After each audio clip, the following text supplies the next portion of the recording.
Good evening. Good evening, good afternoon. 1 minute before 6 o'clock.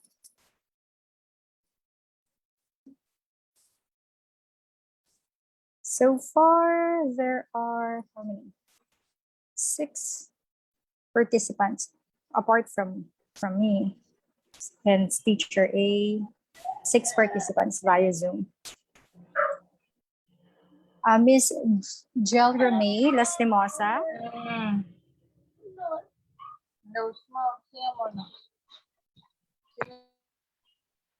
Afternoon. Good afternoon.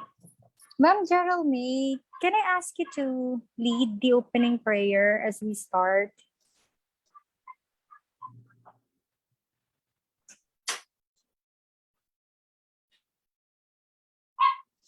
Hello?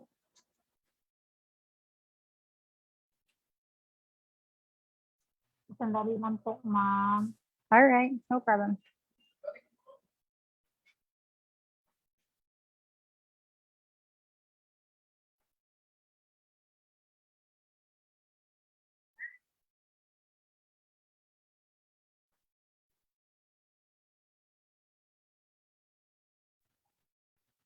Sandali lang po, ma'am. Emergency lang po, ma'am. Sandali lang. Okay, good evening, Queenie.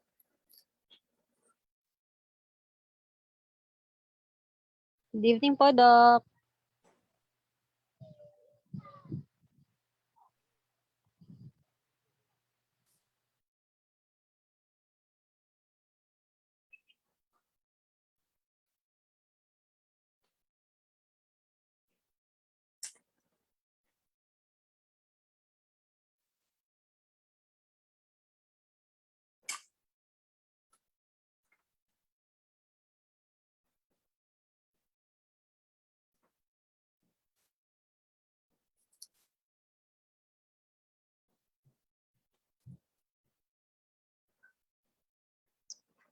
Hi, Ma'am Marian.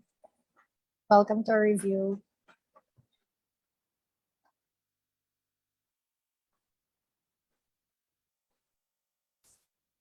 Ma'am Jel Ramey, let me know when you're ready na to lead the prayer.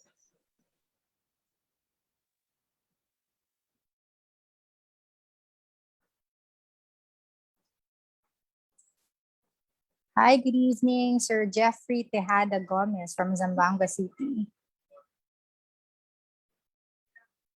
It's 6 o'clock. Good morning, good morning, good morning, good afternoon, wherever you, or good evening, wherever you are in the world.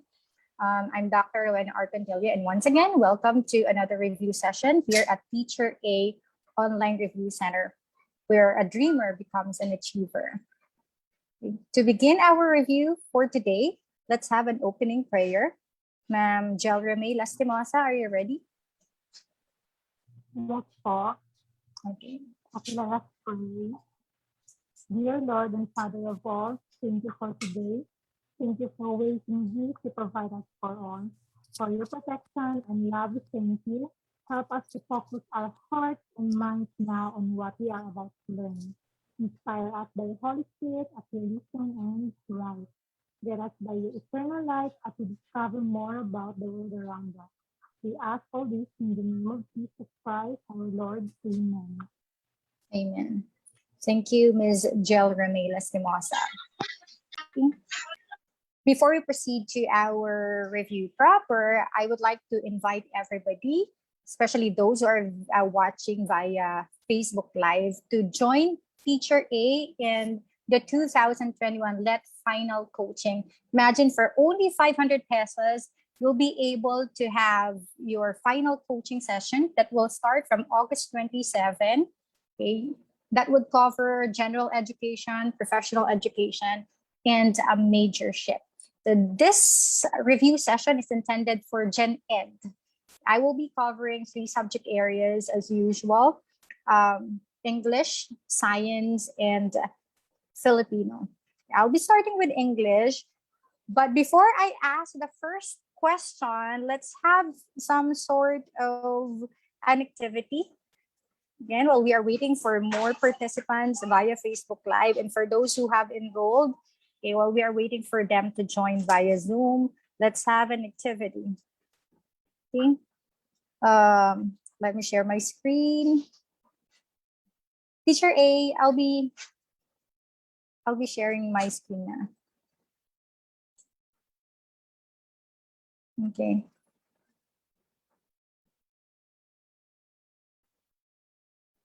Okay. Alright. As a start, let's play Hungary. Are you familiar with this game? It used to be very popular during the, I think, 2010, 2011. Okay, wherein you will be guessing letters in order for you to unlock or find out the words or titles or whatever it is, that you need to guess. Okay, we can start by you giving me letters, okay, and then I'll be showing later the correct answer. Okay, I will be asking participation from those who are with me here via Zoom. Okay, give me a letter, and if you're ready to reveal, if you're ready to guess the title of the book that is covered by the blocks, then just raise your hand or just turn on your microphone. You ready? Okay. Miss Karen, can you Yes. start? Hello. Yes. Can you Yes start? Can you po. give me a letter? Can you give me a letter, Miss Karen? Letter A. Letter A. Okay, there's one in here. All right. Miss Marianne. Miss Marianne. Those who are watching via Facebook Live, you can also do the same. Students here at Zoom will be guessing the letter, and if you know the answer, you can type the answer in the comment section. Okay, Miss Marian, can you give me a letter? There's a letter A here. Letter E po, ma'am. Letter E. There's another. Okay, there's one and another. Okay.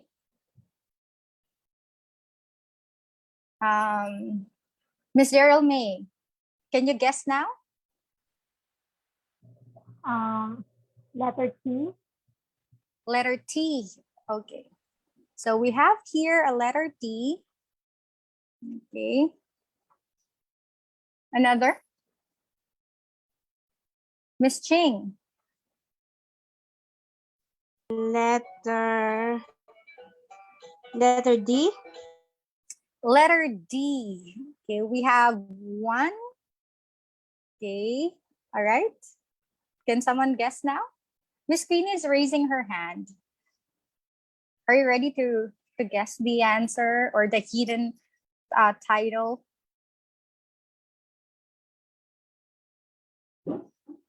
Miss Queenie? Ay, sorry po, ma'am. Sorry po.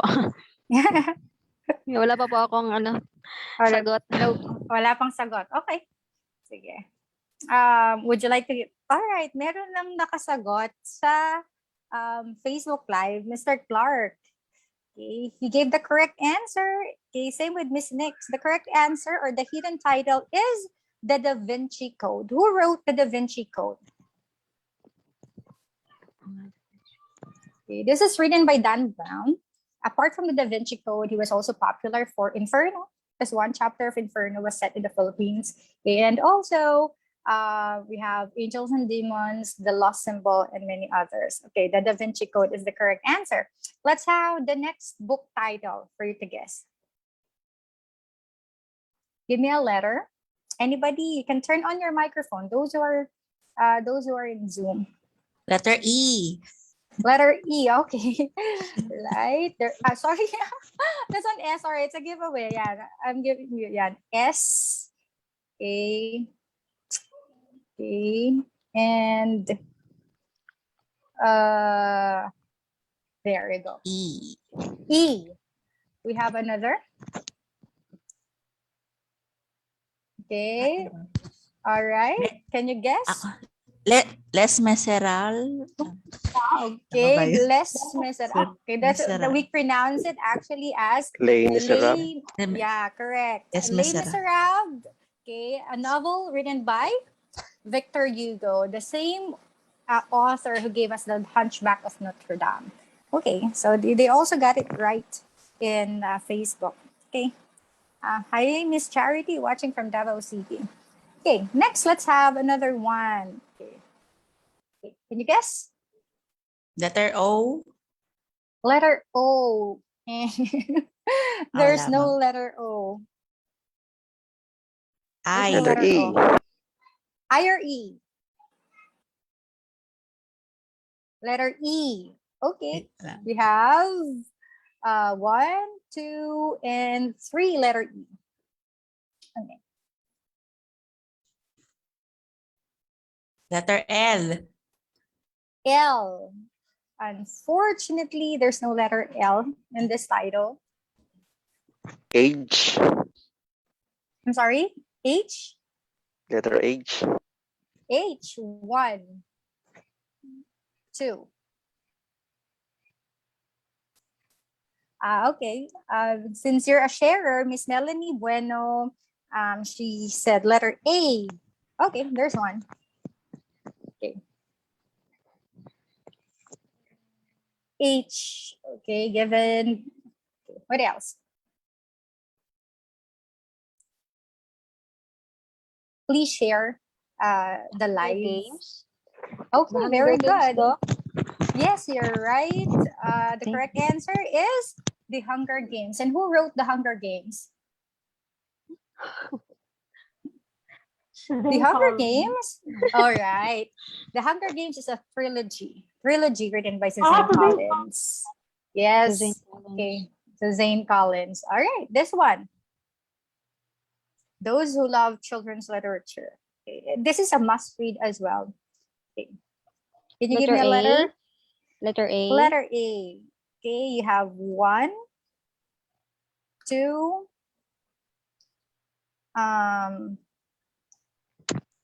okay, and here. Okay. You have 4 letter A's. Give me another letter. Letter H. Letter H. Okay, so you have 1, 2, 3. Okay. Another letter. Letter, Miss Aubriel says letter E. Okay, is there a letter E? Yes, there is. 1, 2, 3. Okay, there. Letter M. Letter? Letter M. Yes po. Nana. N. Okay, N as in Nana or Nanny.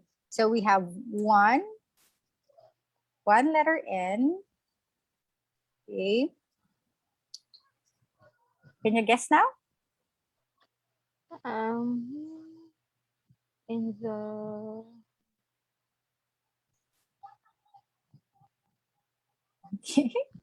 letter S.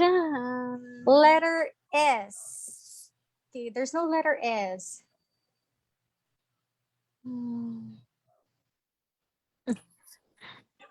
Let's have here. Mark Jerome says letter T. Okay, we have 1, 2, Okay. 3. Okay. I think it's a little obvious now. Charlie and the Chocolate Factory. Okay, very good. That's the correct answer. Charlie and the Chocolate Factory, written by Ronald Dahl. And these are the books which are part of the Ronald Dahl collection. A must read for children's literature. Okay, let's have one last title to guess. Okay. This is a classical narrative, classical book. Okay. Give me a letter. A. Letter A. Okay. 1. Letter I. Letter I. Okay. Okay. And here,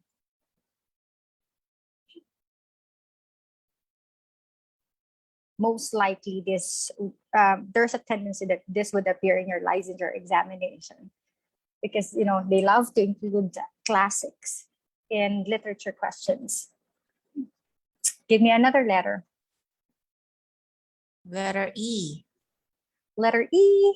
Okay, 1 and 2 and 3. Pride and Prejudice. Very good. Okay, so you got it.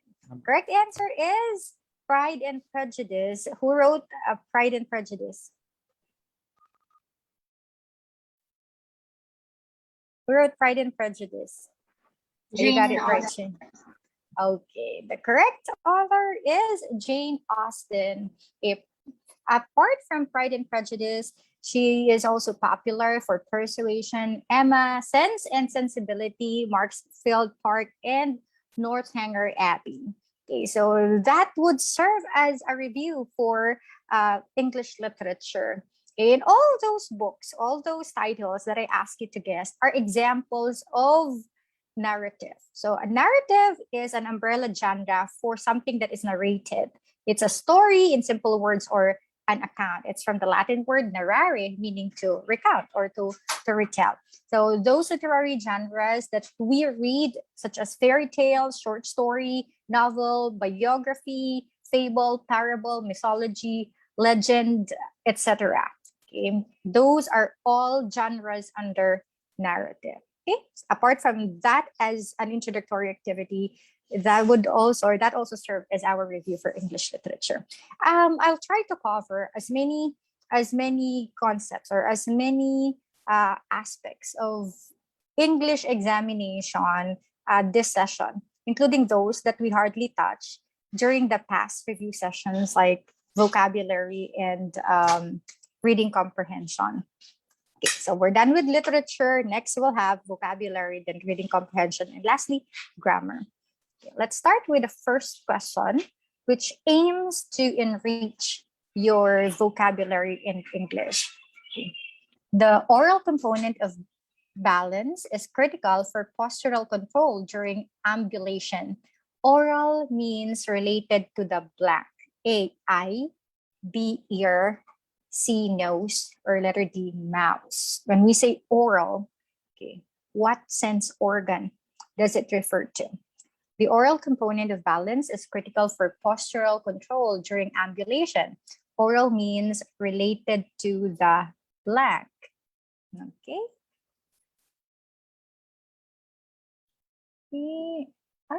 Okay. I think you're getting it right in Zoom. Okay, oral means, it's not I, Kim. The correct answer is yes, it's letter B. When we say oral, we are referring to the ear. Tendency, or there is a great possibility that you will be asked synonyms, okay, or words that will be relevant to our sense organs. So let's have a quick review of what possible use or possible words can we use to refer to our senses. Earlier, oral, referring to our sense of hearing. Aside from oral, the synonyms or the adjectives deafening, detectable, discernible, distinct, loud, perceptible, though this could also be used for the sense of sight, resounding, sounding, clear, hearable, plain, roaring, auricular, loud enough, or within earshot. Those are possible synonyms for oral. Okay. How about oral, as in spoken? Okay. Can you read synonyms for oral? Miss Connie Pablo?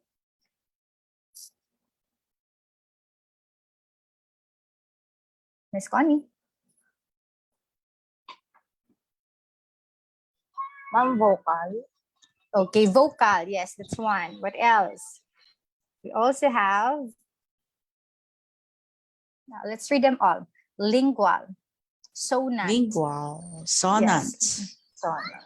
Articulate.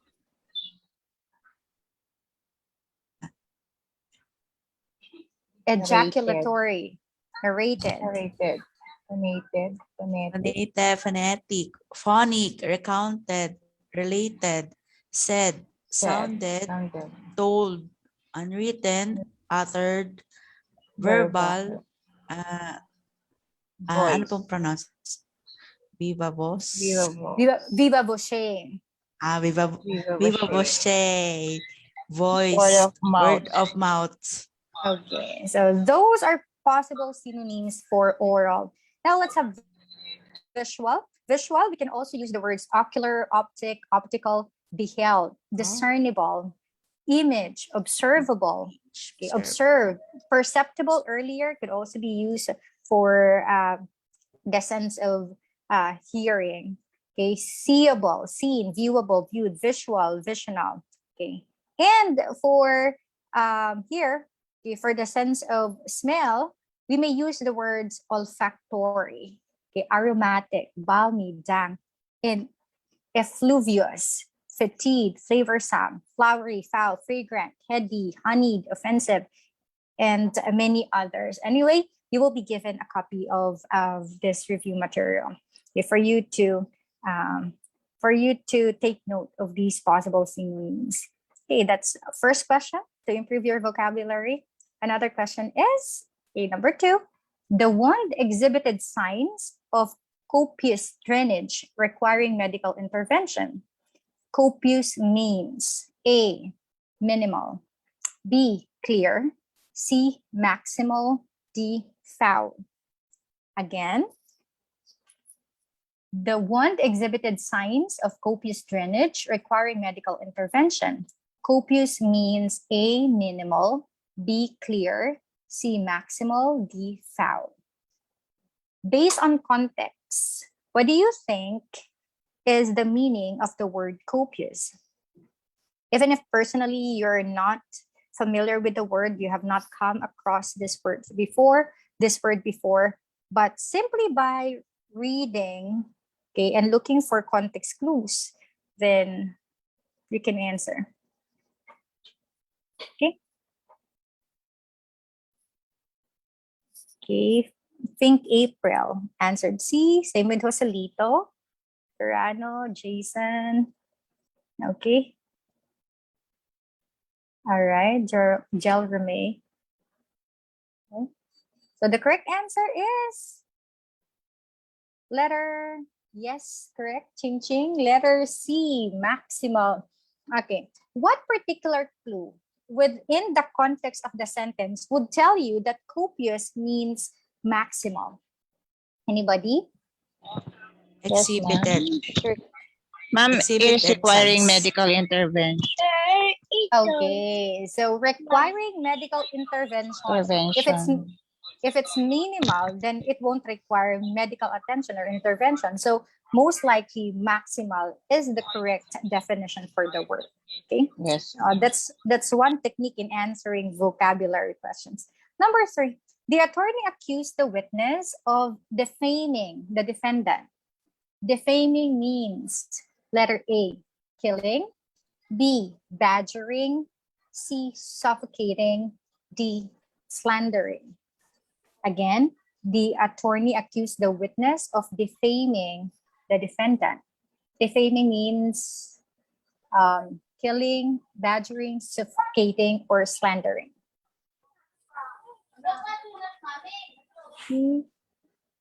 Your answer, yeah. Okay, let's see. Correct answer is letter D, slandering. Of course, letter A and letter C would be an impossible answer. Okay.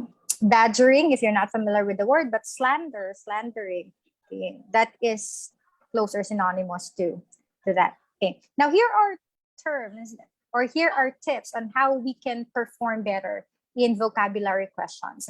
Remember that most vocabulary questions are in context, meaning they provide context clues, okay, or indications in the sentence itself or in the passage itself for you to for you to tell the meaning of a certain word. Okay, that means you only have to find a definition that fits the way the word is used in the sentence. The test makers often camouflage the answer by surrounding it with other meanings of the word.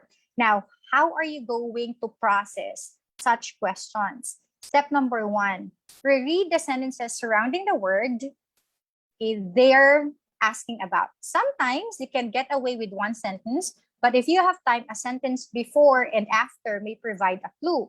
Okay, step number 2, restate the sentence inserting your own words. Don't worry about the answer choices at this point. You just need to find the word or phrase that makes sense. Okay, and then step number 3, locate an answer choice that fits your definition. Suppose you came up with decorate for this step. In the 5 answer choices, you see beautify, which matches your definition well enough. Okay, I'll give you the sentence or the item for that later. Insert your answer choice to the sentence. If it fits, you're done. If not, try another word. Okay, so let's have this one. You are provided a passage and you have to find out what is the meaning of the word. Let me read the passage to you. At its completion in the early 1950s, Levittown included 17,400 homes. The new development was now a major suburban community that included 82,000 husbands and wives and their children. In a second wave of development and construction in 1951, the Levite family created an additional Levittown community of 17,000 homes in Bucks County, Pennsylvania, near Philadelphia. Okay. The question is, what is the meaning of development in the context of line 1? The new development was now a major suburban community. Okay. Development means a change. Letter B, gradual process. Letter C, housing. Letter D, fundraising.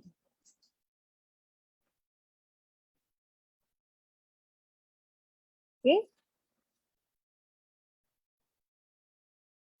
If you could notice, the options here are all possible definitions or meaning for the word development. But the goal here or the challenge here is to choose which among these definitions would fit the sentence or the selection. The correct answer is development. In this case, or in this context, means, yes, letter C, housing. So sometimes we just don't need to rely on our vocabulary. We have to read the passage or the given sentence carefully and find what definition would fit the item or the question. Okay, now let's proceed to another form or another way of testing your vocabulary, and that is through verbal analogies. Okay? Verbal analogies provide excellent training in seeing relationship between concepts. If you have a wide-ranging vocabulary, then it would be an advantage for you.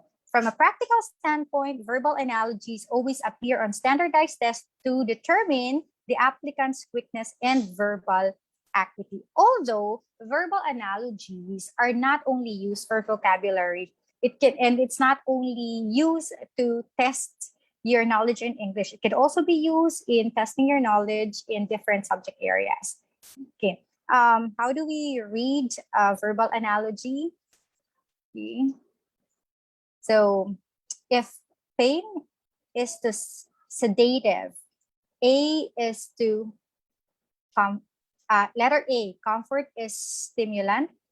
B, grief is consolation. C, trance is the narcotic. A is to extraction.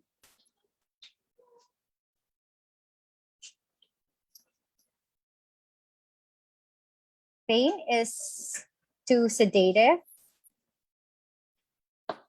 As letter A, comfort is the stimulant. B, grief is the consolation. C, trance is to narcotic. D, ache is to extraction. What's the answer? Okay. So, who answered first? Let me check. Okay. Let's see. Yes, Miss Charissa, your answer is letter D. Why did you answer letter D, Miss Charissa? Can we check?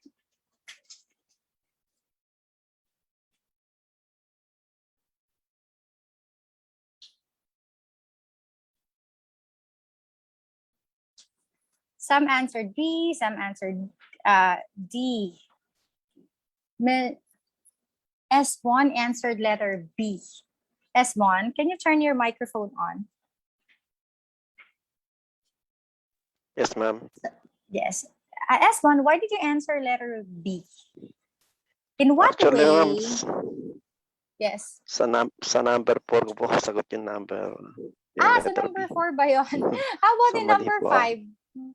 How about the number 5? What's your answer? B din. Pero, Letter B. Pero? Grief. Consolation. Parang pain sedative, parang makakawala ng pain yung sedative. Okay. So, okay. kung ang makakawala ng grief, consolation. Parang yun po ang tingin ko na ano tawag dito. Yun po. Yes, you're right. That's actually the relationship. Okay, we use sedatives to alleviate pain in the same way that consolation can alleviate grief or relieve grief. So that's how we do verbal analogy. Okay, here are tips in doing verbal analogies. Number 1, you try to determine the relationship between the first pair of words. Then eliminate any pairs in your answer choices that don't have the same relationship. So the same way as one explained it earlier, pain is relieved through sedative. Likewise, grief is relieved through consolation. So sometimes you also need to pay attention to word parts or parts of speech or lexical category. For example, if the given is knife and then its pair is cut, then you have a noun paired with a verb. So the next set or the next pair should have the same word category. You should have a noun first and then a verb. Okay, let's see if you can apply these tips in answering the next question. Earlier, the relationship is to alleviating something. But apart from those, sameness, synonyms could also be tested in verbal analogies. For example, wealthy is to affluent as indigent is to poverty-stricken. Wealthy is synonymous to affluent in the same way that indigent is synonymous to poverty-stricken. Or in other verbal analogies, you would be required to look for antonymous relationship. For example, zenith is to nadir as pinnacle is to valley. Or classification in order, orange is to fruit, orange is a type of fruit, as to beet is to a type of vegetable. Or could also be in difference of degree or connotative values. Okay, cool is to frozen. The higher degree of coolness is freezing or frozen. The same way that slender to the next level is skinny. Clever is to crafty and modest is to prim. But here are just possible relationships. Okay, other relationships could be tested in verbal analogies. Let's have this one. Okay, robbery is to crime as A, truth is to emotion. B, painting is to art. C, poem is to sonnet. D, trickery is to wizardry. Step number 1, try to determine what is the relationship in the given pair. Robbery is to crime. Robbery is a type of crime. So let's eliminate options that would not have the same relationship. Okay. Is poem a type of sonnet? Yes or no? Is poem a type of sonnet? No, it's the other way around. A sonnet is a type of poem. Is truth a type of emotion? It's not. So they don't have the same relationship. So let's remove letter A and letter C. Is trickery a type of wizardry? No, it's not, because trickery is synonymous to wizardry. So the correct answer is, letter B. Painting is to art because painting is a genre under art. Okay. All right, next.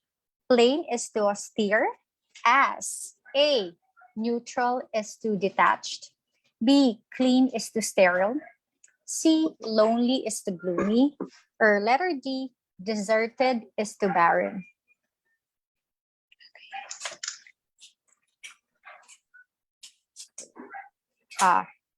Step number 1, identify the relationship between the given pair. Plain is to austere. What's the relationship?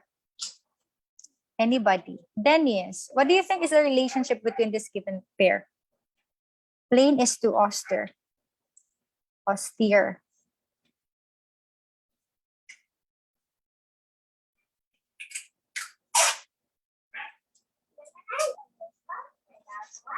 How is this related?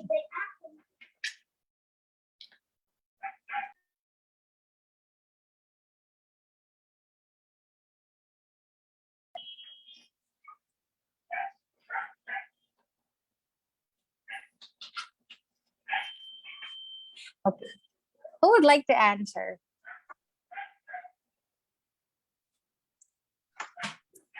The first step says, try to determine the relationship in the given pair. What's the relationship of plain to austere?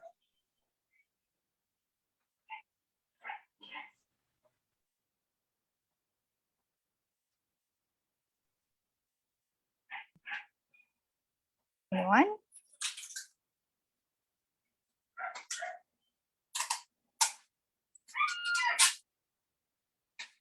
Okay, let's process it. Quite hard. It refers to It's no, I think in simple, simplicity. mhm. Synonymous with other. Plain, Yeah, it's somewhat synonymous, but not 100% synonymous. Plain and austere is synonymous, but austere is of higher degree. Okay, it's not just plain, but it's a higher level or degree of plainness. Just like the example earlier, cool is to frozen. Okay, now let's find out which of the options would have the same relationship. Is detached a higher degree of neutrality or being neutral? No. Okay. Gloomy and lonely, do they have the same relationship? No, when you say gloomy, that's dark, okay, negative, okay, and that's not synonymous. That's not even synonymous to sterile. So what's the correct answer? Synonymous to lonely. So the correct answer is, what's your answer now? You only have two options to choose from, B and D. We eliminated A and C. Okay. Deserted and barren is synonymous.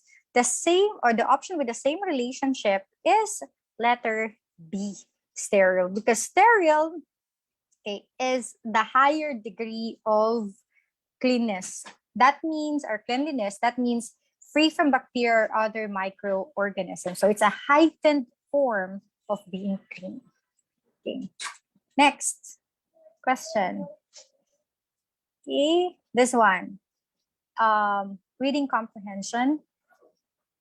Morse left the art world and helped to invent the telegraph because there is a passage for you to read, but I am giving you the question ahead of time. Morse left the art world and helped to invent the telegraph because he, letter A, experienced a personal tragedy in his life. Letter B, was tired of painting. Letter C, fascinated by science. Or letter D, to communicate with people far away. So that is the question for reading comprehension. And this is the passage that you are supposed to read. I want you to read it silently, but I'll be reading it aloud. Samuel Morse, best known today as the inventor of Morse code and one of the inventors of the telegraph, was originally a prominent painter.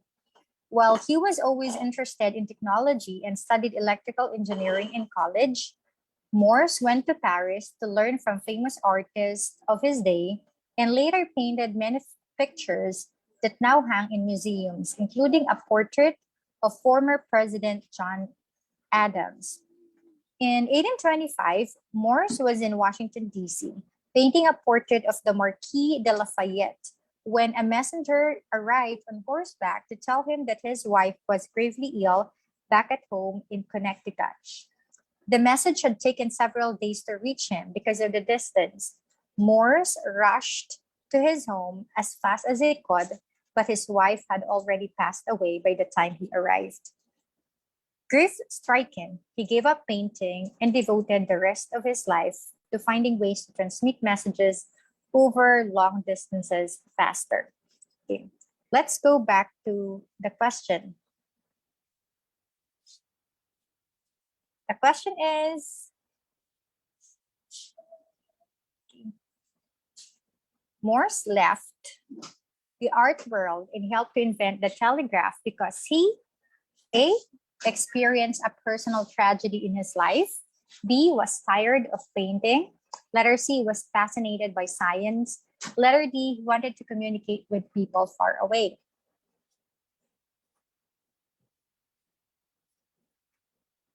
What do you think is the correct answer?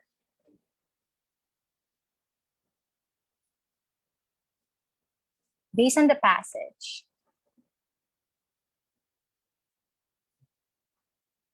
The correct answer is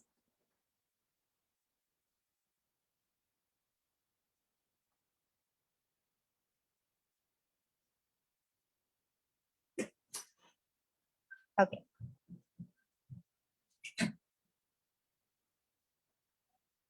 Okay.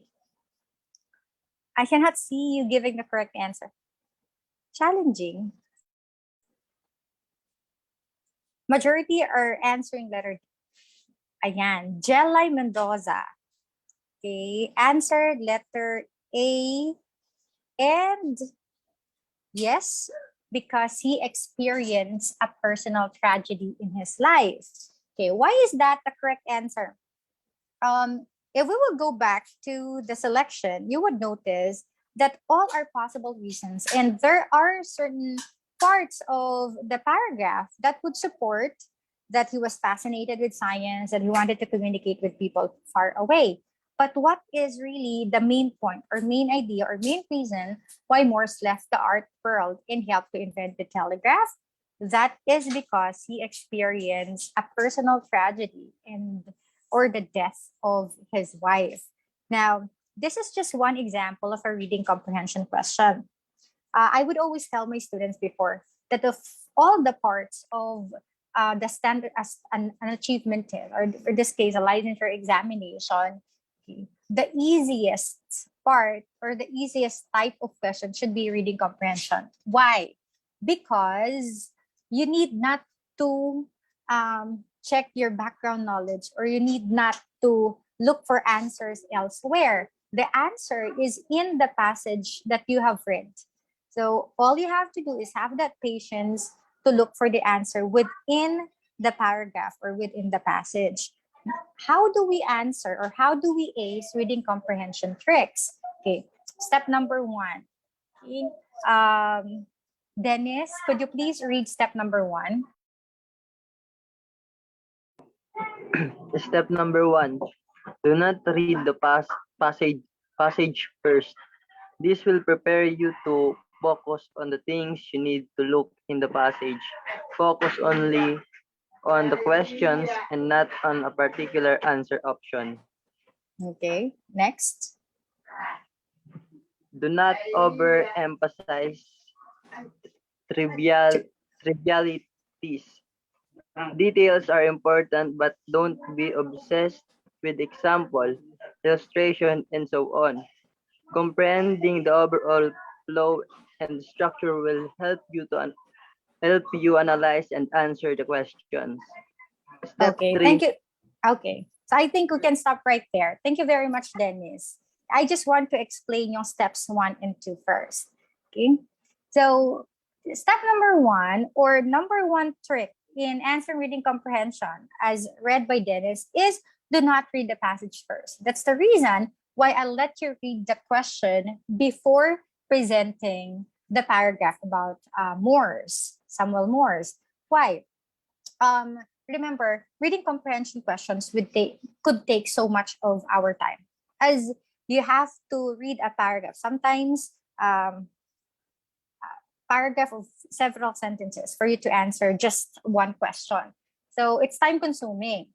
How are we going to save time while answering accurately such questions? Okay, the first thing that you have to remember is read the question first. Why reading the question first would be helpful? Okay, in the normal way that we do it, diba? We read the passage and then we read the question. After reading the question, we go back to reading the passage kasi hahanapin natin yung sagot doon sa question. So, twice the time that we are consuming. Unlike that, when we read the question first and then the passage, we know exactly what we are looking for.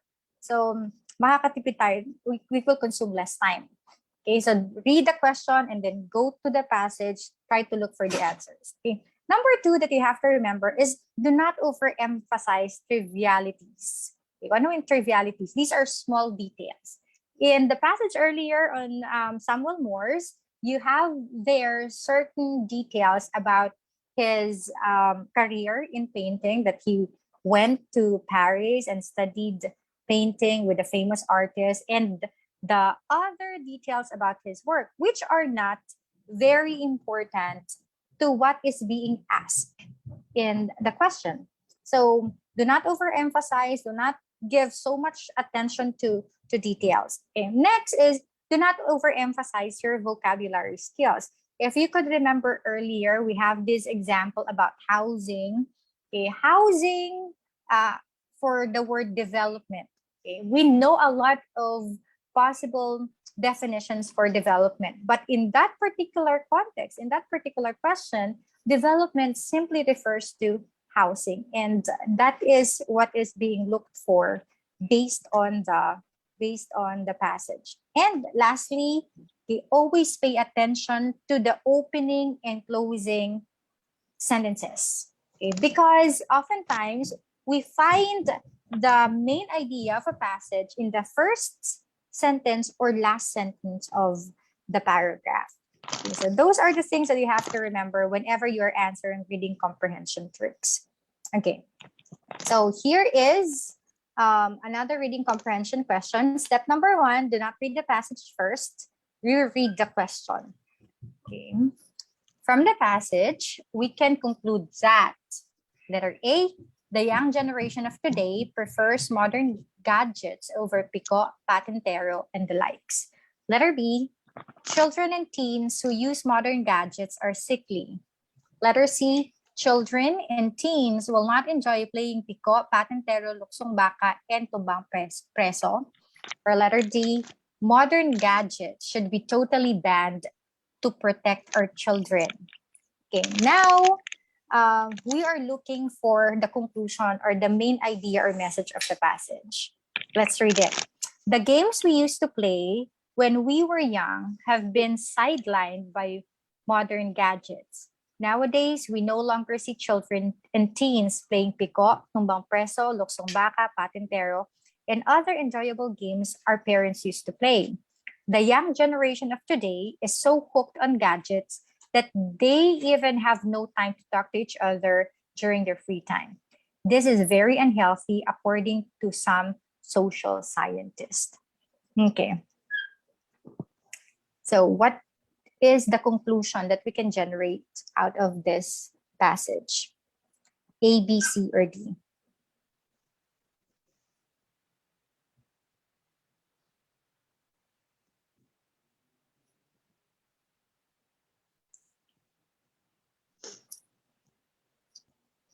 Okay.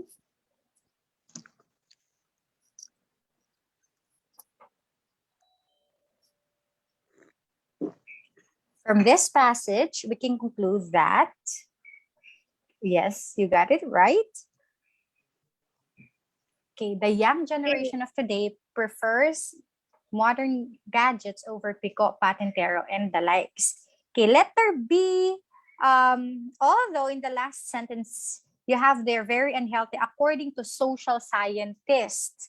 Okay, but that's not the main point. It's just an additional detail. Okay. Modern gadgets should be totally banned. Uh, there's no particular sentence that would strongly support letter D. So the best answer is letter A. Okay. Next question. Yeah. The Philippines is experiencing its worst drought in 15 years. Corn and rice prices are expected to be very high this year. Letter A. It restates the idea found in the first. Letter B, it analyzes. Okay. What is the purpose of the second sentence? Okay. The question is, what is the purpose of the second sentence? Letter A, it restates the idea found in the first. Letter B, it analyzes the statement made in the first. Letter C, it states an effect, or letter D, it gives an example. You're given two sentences to read, and then the question is, what's the purpose of the second sentence? Corn and rice prices are expected to be very high this year. Is it a restatement of the idea found in the first sentence? Letter B, does it analyze the statement made in the first? Letter C, does it state an effect? Or letter D, does it give an example?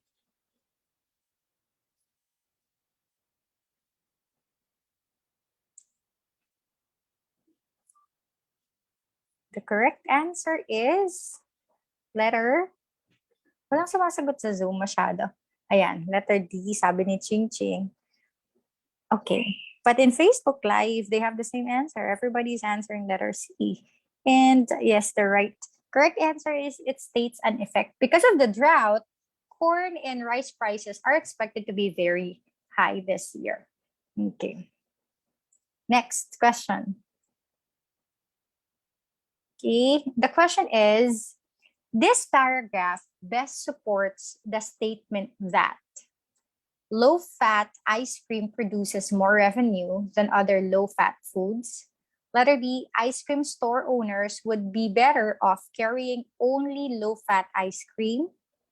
Letter C, low-fat ice cream is more popular than other kinds of ice cream. Or letter D, ice cream store owners no longer think that low-fat ice cream is an unpopular item. Okay, so you are looking for the main idea of the paragraph. In the past, customers would rarely walk into an ice cream store and order low-fat ice cream, but that isn't the case today. An increasing health consciousness combined with a much bigger selection of tasty low-fat foods in all categories has made low-fat ice cream a very profitable item for ice cream store owners. So what paragraph or what statement is best supported by the paragraph?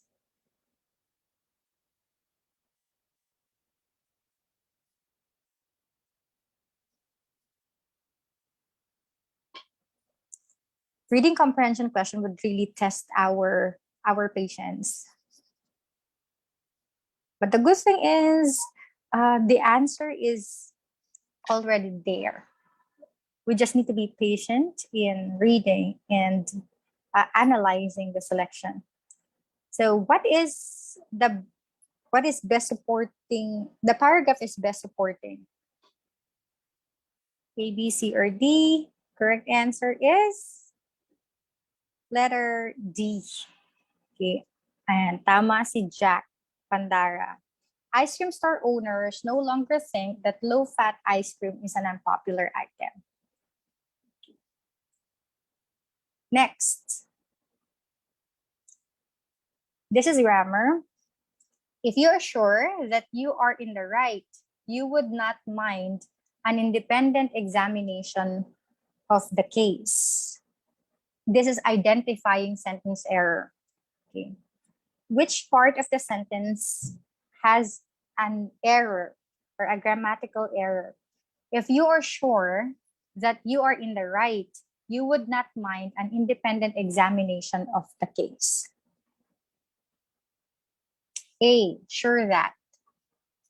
B, would not. C, examination of.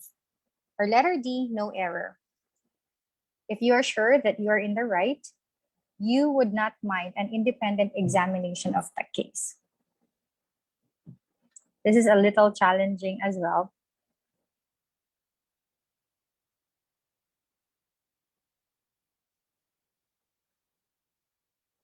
If you're sure that you're in the right, you would not mind an independent examination of the case. Miko, anong major mo, Miko? Hello ma'am, good evening po. Hi, good Social studies evening. po ma'am. Social studies. Okay, why did you answer letter B? Okay po. Sa tingin ko po ma'am yung ano po dahil dun sa yung B di ba po would not. Sa tingin ko po instead of would not, wouldn't po dapat. You wouldn't. Okay. Yun po. Okay. You're right. The correct answer is letter B. Okay, Miko. Now let's find out why. Yes, would not is not the best modal for the given sentence. This is an example of a conditional sentence. I have touched this during our last review session in general education. And I added another item for this to make it clearer for everybody. Okay. Conditionals or constructing questions with conditionals could be very tricky because there are different kinds. We have zero conditional, first conditional, second conditional, third conditional. Okay. We say zero conditional if we are presenting a fact. Okay. Facts which are generally true or scientific facts. So the condition has the same result. If you are stating a sentence that is factual or a conditional sentence that is factual, you should use the present simple in the subordinate clause or the clause starting with if, and then simple present tense in the independent clause. For example, if you stand in the rain, you get wet. So that is a fact. Okay, that's expected to happen. If you heat ice, it melts. So present tense in the first part and then present tense in the second part. The first conditional is used for a possible situation in the future. For example, if it rains, we will cancel the trip. If you study, you will pass the exam. What is our pattern for that? Simple present tense and then will plus won't plus the verb. Second conditional is when we use hypothetical or unlikely situations. For example, if I won the lottery, so that's quite hypothetical or unlikely to happen or less probable to happen, I would travel a lot. So we use would. In the given sentence earlier, we use would, meaning it would fall under the second conditional. And that is not an unlikely situation. Okay. Here, let's go back to the sentence. No. Okay, let's go back to, yeah. If you're sure that you are on the right, you would not mind an independent examination of the case. And that is not under the second conditional. So would not is not the best modal to use. Where would it fall?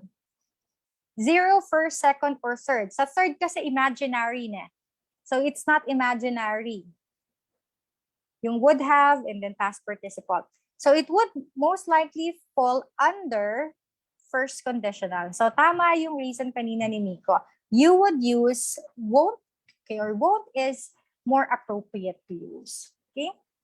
So review this one. Anyway, it would fall under first conditional, correct, Mark Jerome. So hindi tama yung would. It should have been will or won't. Okay. Ano ba kasing difference ng will at would? Okay. When we were in grade school, there were some English teachers who made us believe that would is the past form of will. May mga ganun ba na na-experience yon? Akala natin past tense ng will ang would, but that's not right. Okay, will and would are both modals, but would is weaker in meaning compared to will.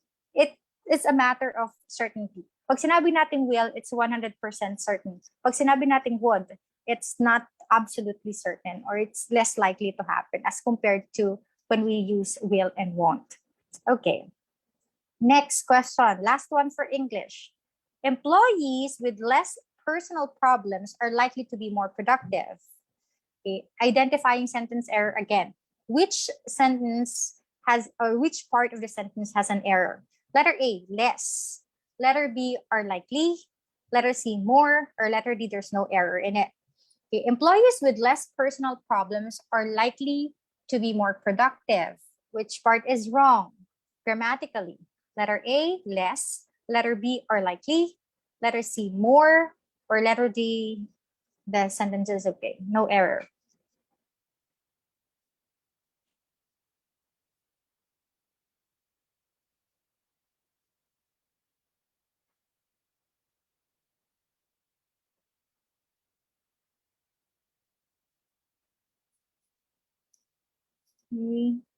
Aina answered B. Johnson A. Yeah. Ching Ching answered B. Sinong English major dito sa Zoom?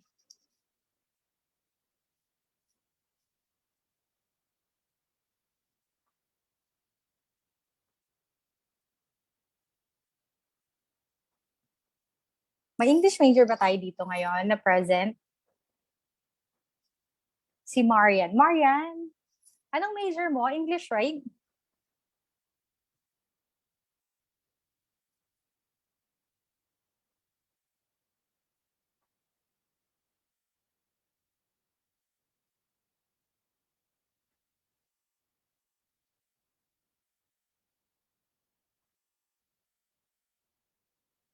That's the correct answer. Sobrang pinag-isipan, no? Hindi sila sumasagot. Letter C, sabi ni Dennis.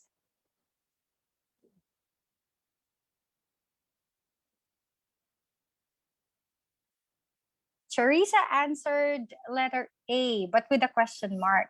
Charissa, why do you think A is a possible answer? Is the possible answer to the question? Charissa?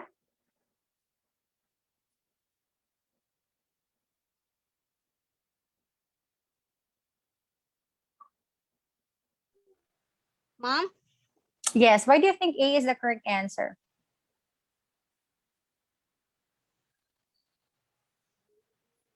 Di ako sure, ma'am. Ang galing mo namang, ang galing mo naman manghula. Yes, letter A is the correct answer. Ayan. Okay, why letter A? Less is not the correct quantifier for personal problems. Why? This is the explanation. Okay, we use less when we talk about things that are uncountable. Okay, or less is used for mass nouns or non-countable nouns. Okay, for example, less sugar. Okay, less money. There's need for a quantifier or a unit of measurement. Fewer is used when talking about people or things in the plural, or okay, things that or people that can be counted. So earlier, the word less was used for problems. Problems are countable, so it can be counted. That's why it's better to use fewer instead of less. Okay. Letter A is the correct answer.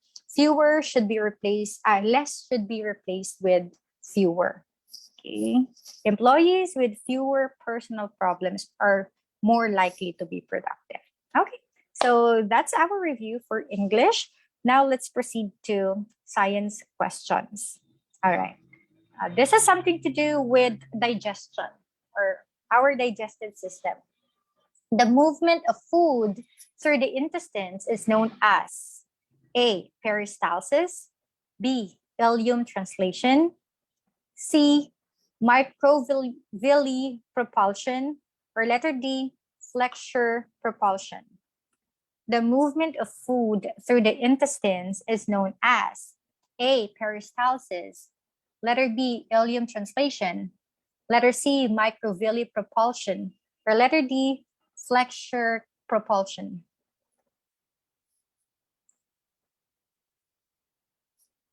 What's the correct answer? What do you call that process or movement of food, okay, through the intestines, or going to the intestines? Okay. Many are answering letter C. Dito sa Zoom, anong sagot nyo? Science major. Letter A po, ma'am. So you're right. Okay, that's peristalsis. Okay, very good. Now, let's review. Digestion is the process by which our body breaks down food and liquids into smaller parts to build and nourish cells and to provide energy. And it goes through 4 phases. We have the ingestion phase, the digestion phase, then absorption, and then elimination or defecation phase. The ingestion phase happens in our mouth and esophagus. So that starts when we ingest or when we take in food. Our saliva would break down food and turn it into chemicals called enzymes. And then the enzymes move through the esophagus going to our stomach and to our intestines. And that is the process called peristalsis, the tightening and relaxation of muscles in the intestine to transport food and waste products, okay, which allows food to move more smoothly through the digestive tract. Okay, after the ingestion phase, we'll have the digestion phase, which happens in our stomach and in intestine. The food is stored and further broken down by acid and powerful enzymes. From there, food moves into the small intestine, and then absorption would proceed in the small intestine, wherein most nutrients are absorbed, where food is broken down even more by enzymes released from the pancreas and bile from the liver. Anything left in the small intestine moves into the large intestine, which is also known as the colon. So the colon is a 5 to 7 foot long muscular tube that connects the small intestine to the rectum. It's responsible for processing waste. And the waste would be eliminated or defecated through the exit in the rectum through the anus. Now, the elimination or this process usually takes 36 hours, depending on the type of food that we ingest. Of course, there are foods that are easily digestible, like fruits and vegetables. It would take shorter hours or shorter time to finish the digestion process. But when we take in fatty foods and meat products, and it would take up to more than 24 hours. Kaya mabigat sa pakiramdam, more than 24 hours yung nasa loob ng system natin. Okay, so that's a review on the process of digestion. Next question. What is the function of the enzyme maltase? A, it breaks down lactose to glucose. Letter B, it turns glucose into maltose. Letter C, it breaks down maltose to glucose. Or letter D, it turns glucose into lactose. So what is the function of the enzyme maltase?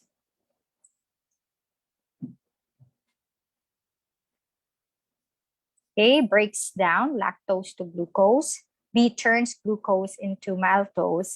Letter C, breaks down maltose to glucose. Or letter D, turns glucose into lactose. Yan, answers. Okay, C, A, D. Is the correct answer? Ayan. Ayan, correct, Queenie. Correct answer is letter C. It breaks down maltose to glucose. Okay. Next. Blank is the current flow of 1 coulomb per second. A, ampere. B, joule. C, watt. D, kilowatt. Blank is the current flow of 1 coulomb per second. Is it ampere, joule, watt, or kilowatt?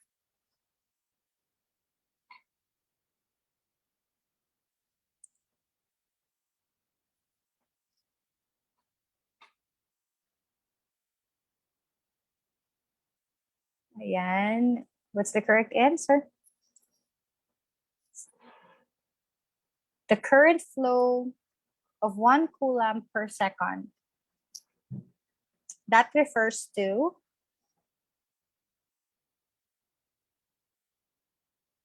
BA. Sinong science major? Tito.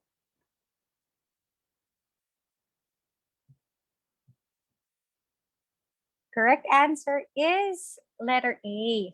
It's ampere. Ampere is 1 coulomb of charge per second. Okay, so that's equivalent to 1 coulomb of charge per second is equivalent to 1 ampere. How about the others? Yung joule, yung watt, and kilowatt. This is based on International System of Units, okay, abbreviated as SI. Medyo malayo, no? SI, International System of Units. Remember that. Joule is the unit of work or energy equal to the work done by a force of 1 Newton acting through a distance of 1 meter. Watt is the unit of power equivalent to 1 joule per second, corresponding to the power of electric circuit, which the potential difference is 1 volt and the current 1 ampere. Then kilowatt is the unit of power equal to 1,000 watts. Okay. Next, the 2 bones found in the area between the knee and ankle in humans are known as A, femur and tibia, B, fibula and tibia, C, ulna and tibia, letter D, radius and tibia. The 2 bones found in the area between the knee and ankle in humans are known as A, femur and tibia, B, fibula and tibia, C, ulna and tibia, or D, radius and tibia. What do we call those 2 bones in between our knee and ankle?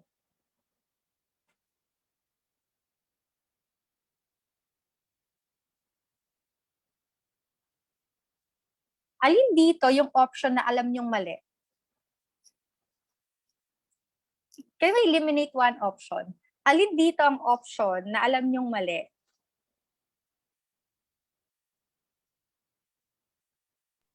Letter D po. Letter D, ma'am. Okay, bakit letter D mali? Why is letter D wrong? Radius, ma'am. Yes, where do we find the From radius? the word radius, ma'am. From the word radius. Math, ma'am. Yeah, also it's used in math. However, we also have bones called radius. Kaso hindi siya makikita in between our knee and ankle. Or mali yung radius and tibia. Okay? Hindi sila ang magka-partner na yon. Ano pa? Ano pang option ng mali? Letter D mali. Sabi ni Myla, letter D mali. And letter A mali. Myla, where do we find the femur? Oh, mali nga. Kasi we don't find the femur in between our knee and ankle. Saan yung femur?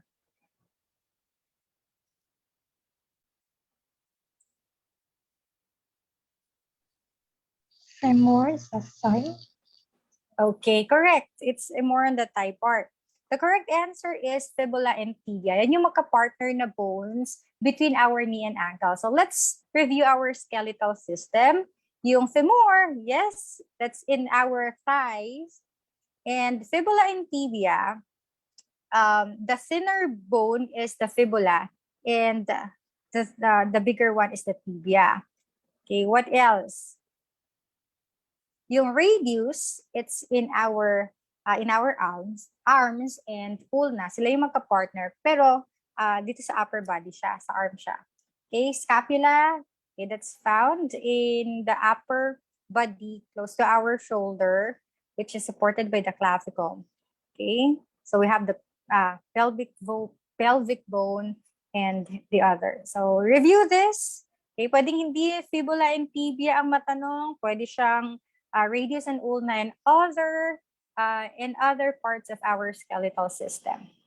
Okay, next. A or N blank is a device specifically designed to measure current. Letter A, ammeter. Letter B, cyclotron. Letter C, resistor. Letter D, capacitor. Which of these devices measures current? Is it the ammeter, cyclotron, resistor, or capacitor?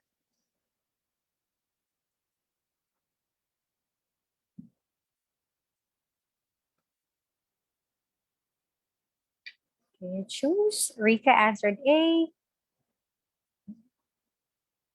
If you have classmates, relatives, and friends who will be taking the licensure examination, okay, konti na lang yung time para mag-review, you can share the live para hindi lang kayong mag-isa mag-celebrate kapag pumasa. Kasali din sila. Okay, correct answer is ammeter. Okay, yes, you're right, Charissa. Okay. How about cyclotron, resistor, and capacitor? Okay, saan ba sila ginagamit? So a cyclotron is a compact particle accelerator which produces radioactive isotopes that can be used for imaging procedures. A resistor, on the other hand, is a passive two-terminal electrical component that implements electrical resistance as a circuit element. And a capacitor, or we also call it as a condenser, okay, is a passive two-terminal electrical component used to store energy electrostatically in an electric field. Okay. All right, this one. The product of P1 and V1 is equals to the product of P2 and V2. This represents, or this is the formula for letter A, Archimedes principle. Letter B, Charles' law. Letter D, Boyle's law. Letter C, Boyle's law. Letter D, Anderson's principle. Our last session, we were able to touch on Archimedes principle. Yung buoyant force ng water. This one is P and V.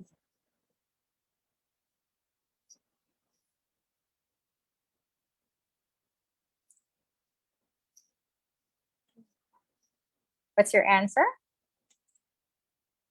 This formula represents what law or principle? Archimedes principle, Charles' law, Boyle's law, or Anderson's principle? Yes, P stands for pressure and volume. Okay. Now, anong law or principle computes pressure and volume? Yes, Queenie. Queenie answered letter C. Eds as well. Okay, Aina, CM answered letter C. Okay, what's the correct answer? Yes, letter C, the Boyle's law, which was introduced by Robert Boyle. Okay, the Boyle's law states that the volume of gas is inversely proportional to its pressure if the temperature and the number of particles are constant. So P1 and V1 represent the pressure and volume of gas before a change occurs. P2 and V2 represent the pressure and volume of gas after a change occurs. Okay, so that's Boyle's law. Next, forces can be indicated on graph paper by the use of, alam nyo to. Okay, A, empirical rules. B, interaction coefficients. Letter C, variables. Letter D, vectors. Forces can be indicated on graph paper by the use of A, empirical rules. B, interaction coefficients. C, variables. Letter D, vectors.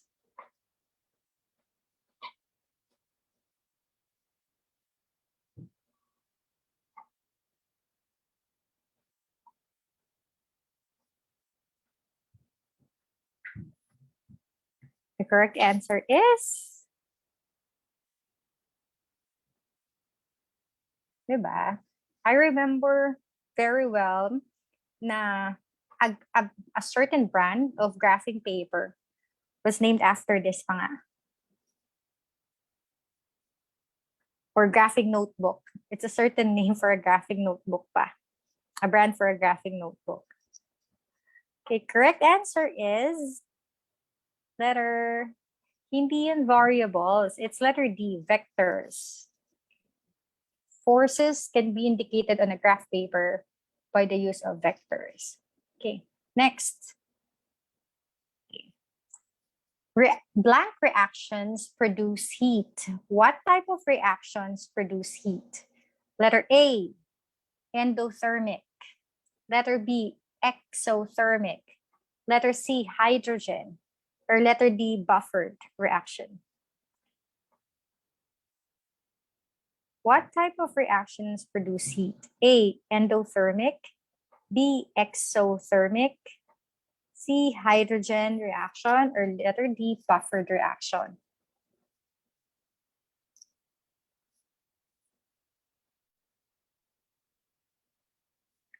The correct answer is, okay, let's make it a little bit faster so we can cover Filipino. We only covered a few items for Filipino last time. Okay, the correct answer is, yes, letter B, exothermic. Okay, there are different types of temperature changes, okay, as illustrated in here. So we have the exothermic, which is a reaction that releases energy to the surroundings, causing the reaction mixture and its surroundings to become hotter. Okay, example is burning or combustion, diba? Pag merong nagburn, nagsusunog, or there's a combustion, okay, it creates a hotter environment. Okay, endothermic reaction is in which energy is absorbed by the surroundings, causing the reaction mixture and its surroundings to become cooler. For example, evaporation or melting. So when ice melts, diba, yung paligid din, it becomes cooler, okay, or the temperature drops. Some reactions can either be exothermic or endothermic, like dissolving a salt in water or precipitation reaction. Okay, next, vinegar is also known as, okay, A, acetic acid, B, acetone acid, C, sulfuric acid, letter D, ascorbic acid. Oh, for sure, wala nang sasagot ng letter D. Okay. Vinegar is also known as blank.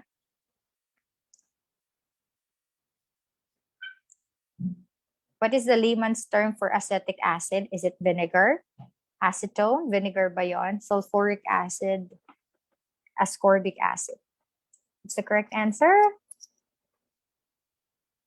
Alam nyo na yan. Okay, correct answer is acetic acid. Okay, next, number 25. Ito na, chemistry. Okay, the symbol B on the periodic table stands for A, beryllium, B, boron, C, barium, letter D, bromine or bromine. What does the symbol B on the periodic table stand for? Beryllium, boron, barium, or bromine? Okay. Okay. Usually, the symbol is the first letter of the element. However, there are many elements starting with the letter B.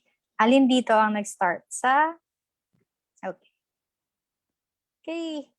All right. Correct answer is letter B, boron. Ayan. Ang dami kasing mga elements niyan. Let's have a quick review nga of the periodic table. Okay? Sige. Let's review the periodic table. I'll show you the symbol. You tell me what particular element is represented by that symbol. Let's start with this one, Hg. Hg represents what element? Or symbolizes what element?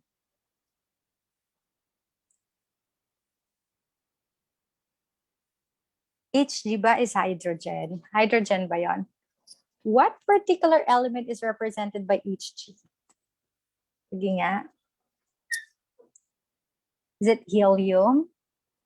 Sino mga best in chemistry dito nun? Ayan, may nakasagot na.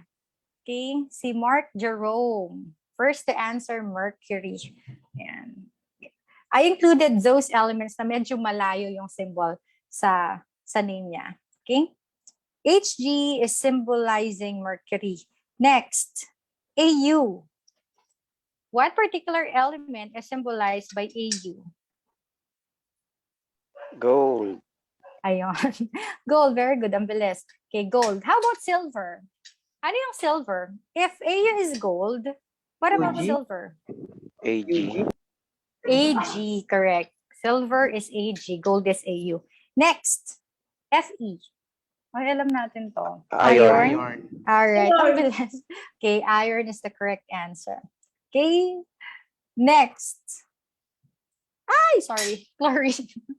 I accidentally revealed the answer. Cl stands for, represents chlorine. Okay, how about this one? Ayan. Na. Sodium. Sodium. Okay, alam mo na, Sodium. alam mo. Okay, sodium. Okay, next. Pb.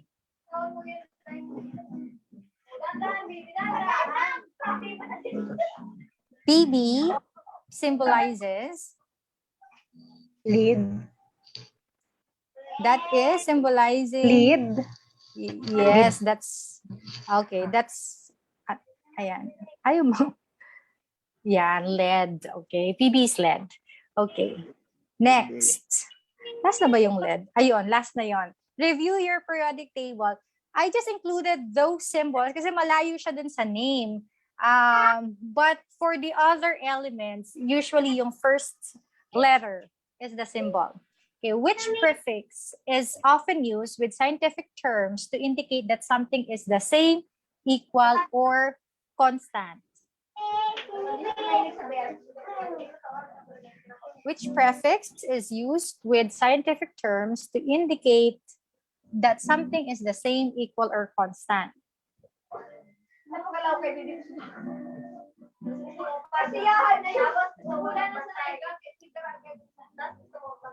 Ayan.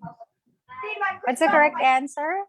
Is it A, iso, B, mega, C, meta, or D, quasi or quasi?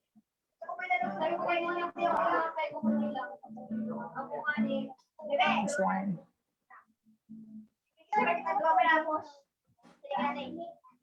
Which prefix means equal or same?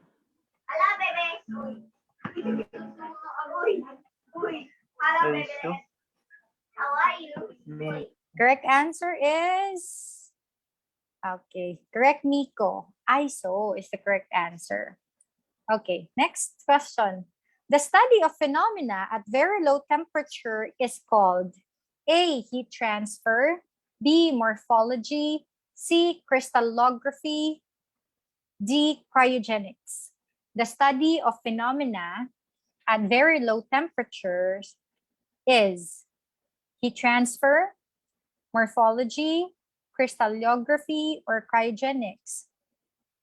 Let's remove obvious options, obvious distractors sa options. Okay, heat transfer, of course, when we say low temperature, that means it has to be cold. Kasi yung high temperature, mainit. Morphology is not a scientific study. It's more like a linguistic study. It's the study of words. So that's why we have morphemes in linguistics. So you have two options to choose from: crystallography and cryogenics. So Rika Jane answered cryogenics. Very good. Okay, that's the correct answer. Okay, how about crystallography? Let's start with cryogenics first. It addresses the production and effects of very low temperatures. It's from the word cryos, okay, which means frost, and genic, meaning to produce. Under such definition, it could be used to include all temperatures below the freezing point of water or 0 degrees Celsius. Crystallography Crystallography, on the other hand, is the experimental science of determining the arrangement of atoms in crystalline solids. So through crystallography, we can understand why diamonds are clear or why diamonds are hard. Yan, under yun ang crystallography. So in this case, the correct answer is cryogenics. Okay, next. What branch of medical science is concerned with the study of disease as it affects a community of people? A, epidemiology. B, oncology. C, paleontology. D, pathology. Familiar tayo dito kasi we are experiencing a pandemic. Ayan. Alam niyo na yan. Okay. The branch of medicine which is concerned with the study of disease as it affects a community of people. Okay, the correct answer is yes. Kuha nyo na. Letter A from the word, di ba? That's why we have the word epidemic, epidemiology. Okay, a person who studies epidemiology is an epidemiologist. Okay, now what about the other options? Oncology is the study of cancer. Okay, so a person or a specialist in cancer or a doctor that treats cancer patients is called an oncologist. Pathology is the branch of medical science primarily concerned with the cause, origin, and nature of disease, while paleontology is not a branch of medical science. It's the study of ancient life, from dinosaurs to prehistoric plants, mammals, fish, insects, fungi, and even microbes. So, ayan, obviously, distractor yung paleontology. Okay, next. Electric power is less expensive at night because, okay. A, more hydroelectric generation is brought online at night. Letter B, there is less demand at night. Letter C, pollution control is less stringent at night. Or letter D, power plants are more efficient at night. So, what's the correct answer? Bakit daw mas mura ang electricity sa gabi? A, B, C, or D? Okay. What's your answer? Electricity is cheaper at night because... Okay, the correct answer is yes. Okay, it's a matter of supply and demand. Okay, mas mataas yes, letter B. Mas mataas ang demand, of course, mas expensive. Okay? Kapag naman less ang demand, okay, less expensive. Okay, the same thing or yes, kukonti kasi ang gumagamit ng electricity sa gabi as compared to nighttime. Okay, what's the principle behind that? Meron palang off-peak at peak hours ang electricity use. Yung peak hours that happens at daytime, yung off-peak hours happening at nighttime. Electricity is often cheaper at night, late at night, or early in the morning. Kasi nga, late at night, talagang mga tao, walang consumption, and same thing with early in the morning. So those will be the times when you can save money on your electric bill.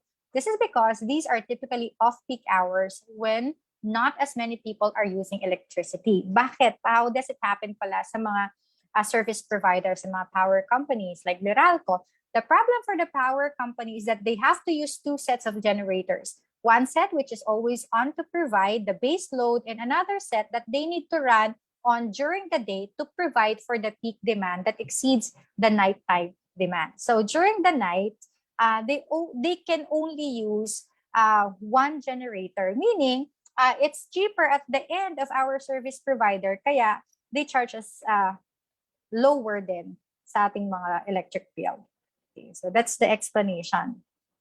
Next, last item for science.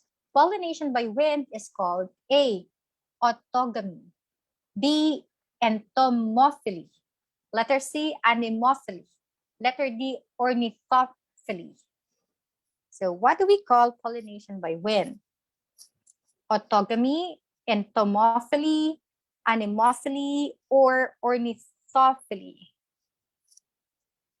Maganda pala mag-aircon pag gabi. Yes, mas mura pala, no? Okay. Pollination by wind. Just simply try to analyze yung mga prefixes na ginamit. Kasi pag orny, di ba? Saan natin ginagamit usually pag orny? Ornithology. Birds, Yes, a ma'am. bird. So that's pollination by birds. Okay. Pag ento, saan yun? Entomology. Saan yun? Ento is, Insects. yes. Alam na natin yung anemophily, kaya we have anemometer, di ba?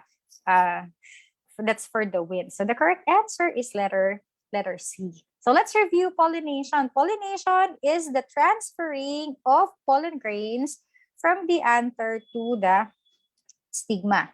Pag ang pollination nangyayari within the same plant, okay, flowers of the same plant, that's self-pollination.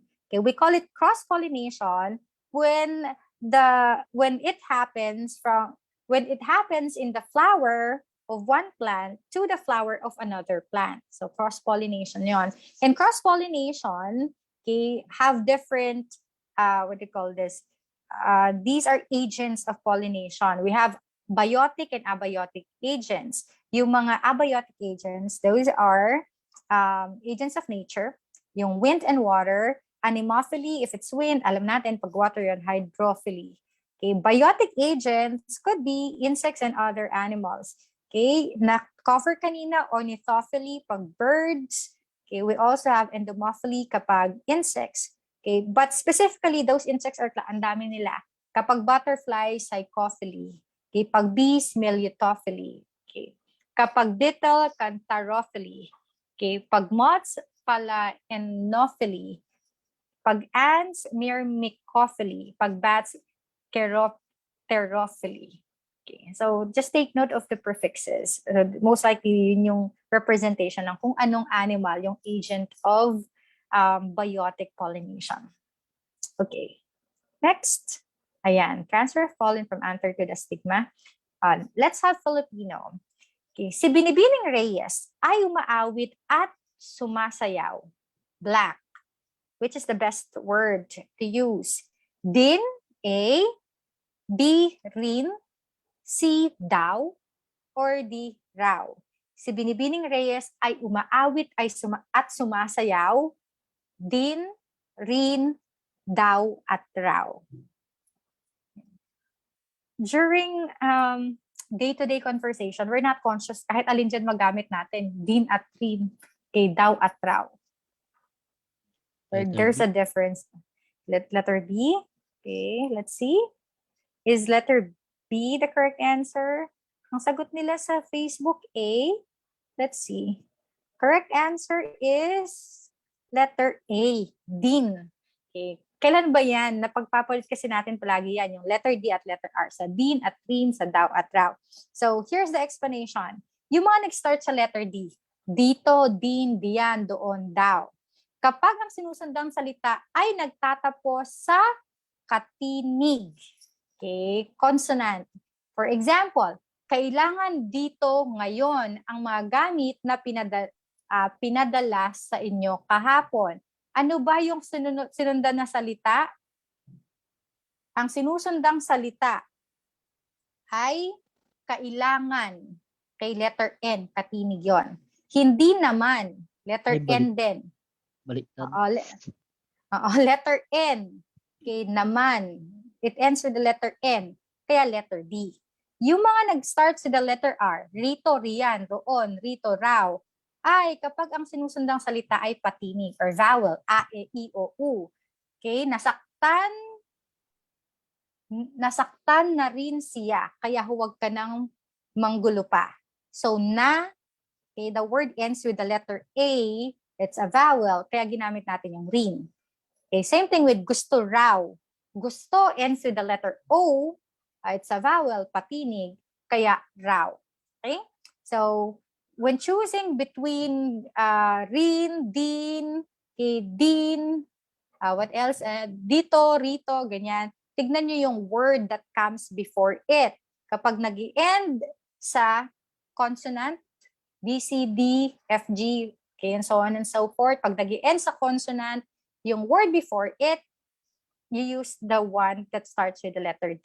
Kapag nag-end sa vowel, A, I, O, U, yung letter R ang gagamitin natin. Okay? Ayan, hindi po ba tunog patinig na wa dahil ay nasa huli ng salita? Sa wa, ito yung naman, yung word before it, ang point of reference natin, yung word before it. Okay. Next, anong uri ng tayutay ang nakapaloob sa pahayag na ito? Musika ang gamot sa nalulungkot niyang damdamin. A, pagsasatao. B, pagpapalit tawag. C, pang-uyam. D, pagwawangis. Okay. Tayutay, figures of speech. Okay. Musika ang gamot sa nalulungkot niyang damdamin. A, pagsasatao. B, pagpapalit tawag. C, pang-uyam. D, pagwawangis.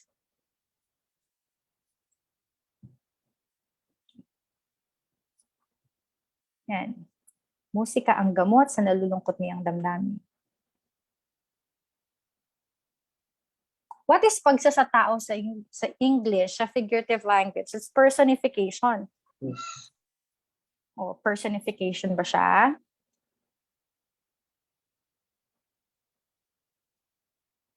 Betonymy is pagpapalit tawag. Pang-uyam, that's irony. Pagpapalita. Okay, the correct answer is letter D. Okay, pagwawangis. Okay, let's have a quick review of the different figures of speech sa Filipino, or which we call as tayutay. Okay, pagtutulad is simile. Comparison using like and as. So, kailangan ginagamit yung mga words ng tulad ng. Dalawang magkaibang konsepto or bagay, pero gagamitan natin ng tulad ng, gaya ng, para ng, kawangis ng, at iba pa to compare. Okay, pagwawangis is metaphor. Katulad ng pagtutulad, ngunit hindi ito gumagamit ng salita gaya ng pagtutulad. Earlier, musika ang gamot. Parang musika ay parang gamot.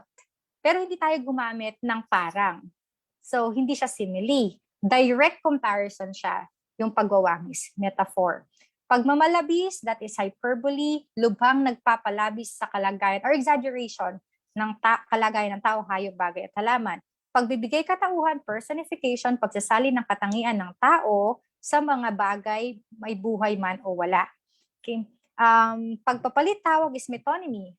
Mahabang pangusap na isang salita lamang ang katumbas. At pagpapalit sa cloud, that is synecdoche, maari ditong banggitin ang bahagi bilang yung the part represents the whole. For example, ano ba yon? The part represents the whole. Okay, sila ay nakatira sa iisang bubong. Okay. Yung bubong, is just a part of the house, but it represents the whole house. Nakatira sila sa iisang bahay. Okay. So there, tayutay. Next, let's have this one. Upang matamo ang mahalagang layunin sa maunlad na pagbabasa, kailangan ang A, kritikal na pag-iisip at pagpapahalaga sa mga binasa. Letter B, imahinasyon. Letter C, pagkilala sa kahinaan. Or letter D, interest at hilig ng bumabasa. Paano daw natin maa-achieve or matatamo ang maunlad na pagbabasa? Anong kailangan? Kailangan ba ng kritikal na pag-iisip, imahinasyon, pagkilala sa kahinaan, o interes at hilig ng bumabasa? Maunlad na pagbabasa. Reach understanding of the text. So, the answer is letter A. Okay? Critical na pag-iisip at pagpapahalaga sa mga binasa. Actually, all options are possible answers, pero we have to base the answer on the context. Okay? Maunlad daw na pagbabasa ang hinahanap. Next, number 34. Okay. Ako ay kanyang kaututang dila. Ano ang ibig sabihin ng kaututang dila? A, pipi. B, kaibigan. Letter C, kaaway. Letter D, kapatid. Idioms or idiomatikong pahayag. Idiomatic expressions. Pag sinabi natin kaututang dila, that means hindi pipi. Bakit pa dami sumasagot talaga ng letter A? Ako ang kanyang pipi? Yun ba yun? Correct answer is letter B. Kaibigan. Pag kaututang dila, kaibigan yan. Okay? So, let's review nga yung idioms. Okay. Idiomatikong pahayag, idiomatic expressions. Okay. Anong idiomatic expression ang maiko-connect niya sa picture? Marami tayo niyan eh. Idiomatic expressions are unique in every language kasi it's culture-bound. Nakatali yan sa kultura. Okay? Hindi kasi literal ang meaning ng mga idiomatikong pahayag. May malalim na kahulugan siya. Based on the picture. Okay, butas ang bulsa. Ang bulsa. Yeah, correct. Ano ibig sabihin ng butas ang bulsa? Walang pera. Pera. Okay, good. Broke. Okay, walang pera. Ito. Butas ang bulsa. Ito naman. Humihingi ng pera. Kapos palad. Kapos Bukas palad. palad.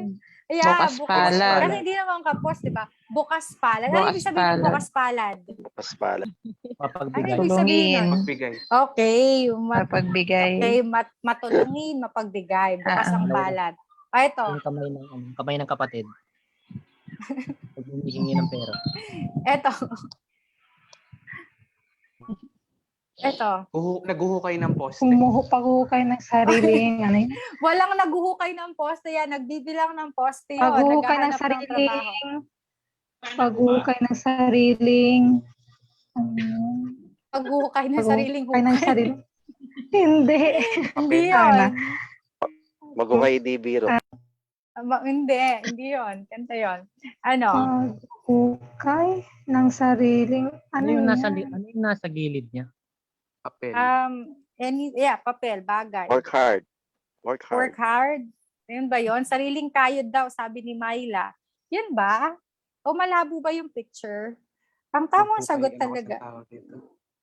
Ang tamang sagot talaga ay sariling sikap ba? Hindi eh. Naghuhukay ng pera. May ganong idiom ba? Naghuhukay ng pera? Sariling hindi eh. Ibaon sa hukay. Ayan kasi may babaon. Ano ibig sabihin ng ibaon sa hukay? Kalimutan. Yun. kalimutan. Baon sa limot. Oo, Kalimutan. Baon sa limot. Kalimutan na. Eto.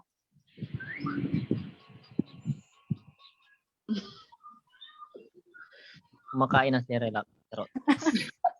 Ang dami ibig sabihin. May gatas. Gatas Wala sa namang labi. gatas. Walang gatas. Charita. Sarap. Brian, ano yung pag may tiyaga, may nilaga? Medyo malayo na yon. Palamunin. Ano pa? Ang Ay, harsh pero naman. that's ang harsh nga. Pero idiomatic expression, ay, hindi pala mo ano yan, di ba? Pag umaasa, yan, kalimutan. Hindi, ano to? May gintong putsa. Office ba na gold? Hindi. May gintong kutsara. Silver spoon. Sa bibig to. Sa bibig, sorry. Born with a, kasi sa English, born with a silver spoon. Sa English. Born with a silver Pero spoon, sa ma'am. Filipino, ginto ang ginamit eh. Pag sa English, born with a silver spoon. Pag Filipino idiom naman, may gintong kutsara sa bibig. Ibig sabihin nun ay spoon feeding. Parang Yes. namuhay Ipinanganak sa na. marangyang buhay. Mayaman. Ipinanganak na. Yun. Pinanganak na may marangyang buhay. Ayan, may pilak sa ano ba yan? May pilak sa kutsara. Hindi yun. Pinanganak na mayaman. Kapag, or anak mayaman, may gintong kutsara sa bibig. Eto. Tulog manok. Ayan, tulog manok. Anong ibig sabihin ng tulog manok? Ang bunso ni tatay. Hindi. Matugan. Kaya hindi. Pag tulog manok, ano ibig sabihin Mabilis nun? nagising. Mabilis magising. Yun. Mabilis ang mababaw ang tulog. tulog. Ayun, Mabilis magising. Yes, mahirap gumawa ng tulog kasi mabilis magising pag tulog manok. Okay, so that's it. Pero very common sa licensure examination, yung mga idiomatic expression. So, di ba, kahit pala madalas natin marinig, nagkakalituhan pa dun sa mga ibig sabihin. Please review your idioms. Okay, next. Lubhang matigas. Lubhang matigas ang paninindigang ipinamalas niya. Anong ibig sabihin ng matigas ang paninindigan? Okay, A, prinsipyo. Prinsipyo. Okay, correct. Prinsipyo yung paninindigan. Matigas ang paninindigan. That's prinsipyo. Okay, next. Oh, yeah. Okay, number 36. Ang pahayagan ng katipunan ay A, kalayaan, B, herald, C, demokrasya, D, tribune. Kalayaan. Kalayaan. Ba? Correct answer Demokrasya. is kalayaan. Tama. Okay. That's the correct answer. Next. Ang Atikupong Singsing ay awiting bayan ng mga... Kapampangan. Sure na. Kapampangan ka, sir? Kapampangan. Kapampangan ka ba, sir?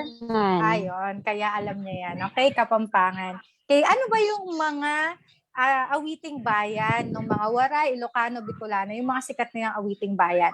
Para sa mga Waray, Dandansoy, okay, may alam ba ng kanta na to? Okay. Oh, ganun pala yun. Okay, Dandansoy para sa mga Waray. Okay. Para naman sa mga Ilocano, Pamulinawin. Okay. And also, for the Bicolanos, ang popular na awiting bayan ay Sarong Banggi. Ano ibig sabihin ng Sarong Banggi? May Bicolano ba tayo dito sa Zoom, sa Facebook? Ayan. Isang gabi, ma'am. Ayun, isang gabi. Okay, Sarong Banggi. Alright, next, number 38.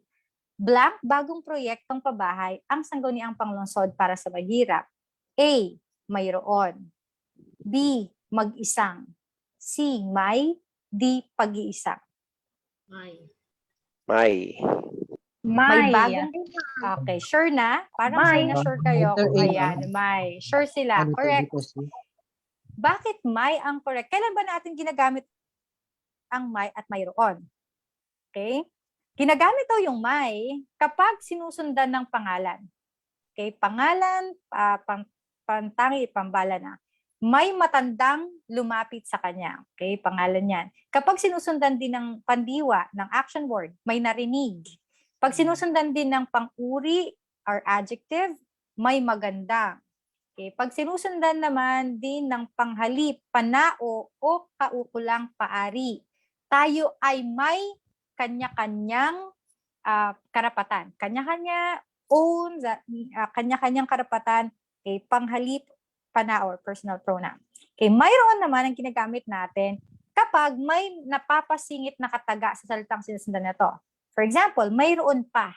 Okay, naisingit na kataga yung pa. Okay, bilang panagot sa tanong. Okay, kapag tinanong ka, of course, may jowa ka ba? Ang sagot ay mayroon, hindi unless wala. Dalawa lang daw pagpipilian, may at mayroon. Okay, next, kapag sinusundan ng panghalip na pasimuno, ako, siya, kayo, at iba pa. For example, meron akong. So, it's wrong to say may ako. Nga naman, awkward naman to say may akong. Mayroon akong. Okay, meron kayo. Alright. So, yun yung difference ng paggamit ng may at mayroon. Next, number 40. Ma'am, ask ko lang po, yung word na meron, yung M-E-R-O-N. Okay, meron kasi it's parang colloquial na mga pinaikling salita ng mayroon. Kaya meron tayong meron. Meron is actually mayroon. Hindi rin siya ng yung balbal, ganon.